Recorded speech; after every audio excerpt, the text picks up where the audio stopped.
Μπάλα στον κενό χώρο, βγαίνει και ο Χίντι. Επικίνδυνο παίξιμο και έχουμε πέναλτι.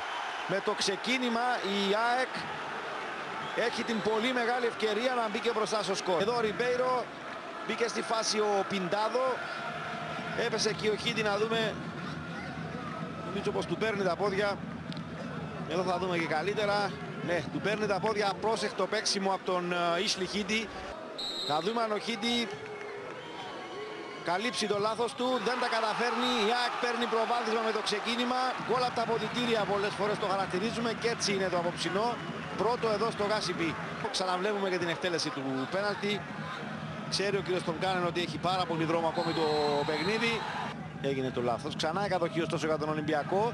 Καλή μπαλιά ο Τσιντί, κερδίζει εκεί τον Λαμπρόπουλο και κερδίζει και ο Ολυμπιακός τώρα πέναλτι από τον Τσιντί που μπήκε πρώτος. Οι παίκτες του Ολυμπιακού ζητούν και την τιμωρία του ποδοσφαιριστή της ΑΕΚ. Ο κύριος Ψευδιώτης τους κάνει νόημα να φύγουν. Έχει πάει πάντως κοντά στο Λαμπρόπουλο και του δείχνει κίτρινη κάρτα. Έτσι και τώρα για τον Λαμπρόπουλο στη θέση που βρέθηκε. Στη συνέχεια πέφτει Άτσαλα πάνω στον Τσιντί.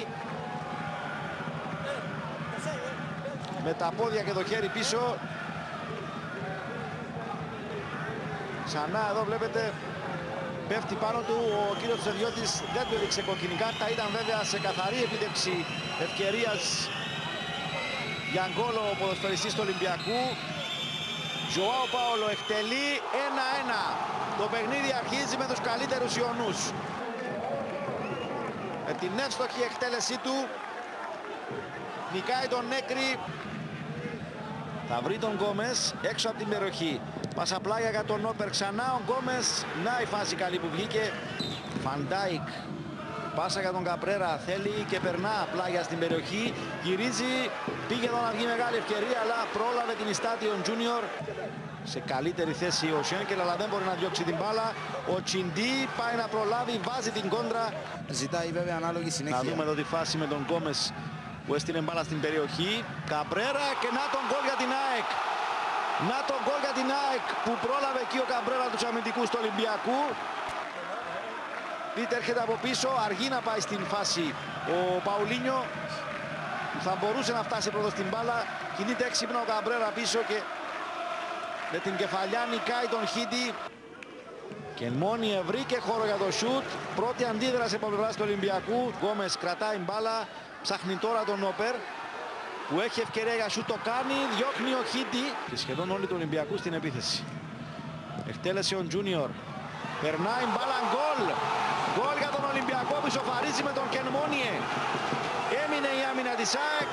Αδράνεια και εδώ. Ο Κενμόνιε κινήθηκε και ήταν ο μόνος που κινήθηκε προς την πορεία της μπάλας. Πρέπει να τους πρόλαβε. Έτσι και τώρα ο Κενμόνιε φεύγει από τους ποδοσφαιριστές της ΑΕΚ. Να το δούμε άλλη μια φορά όμως από την πρώτη επαναληπτική προβολή, να δούμε την θέση του Κενμόνιε την ώρα που η μπάλα χτυπιέται στο φάουλ. Εδώ όχι, νομίζω πως δεν υπάρχει offside, είναι στην ίδια ευθεία.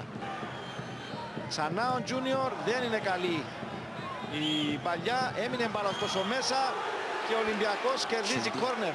Κάρλος Αντρέ για τον Τσιντί, ξανά Κάρλος Αντρέ, βάζει μπάλα μπροστά, την ανοίγει βέβαια πολύ. Θα κερδίσει την κόντρα όμως από τον Σέγκελ. Ο Ολυμπιακός ξανά σε ευκαιρία. Τσιντί, μεγάλη απόκρουση από τον Νέκρη που διώχνει σε κόρνερ. Μέρσιο απομάκρυνε, ο Λίνσεν κέρδισε, δοκιμάζει ένα σουτ, δοκάρι και τον γκολ τώρα για την ΑΕΚ. 3-2, ξανά η ΑΕΚ για τρίτη φορά παίρνει προβάδισμα με τον Όπερ αυτή τη φορά. Ξαναβρίσκεται πολύ κοντά στην επιτυχία.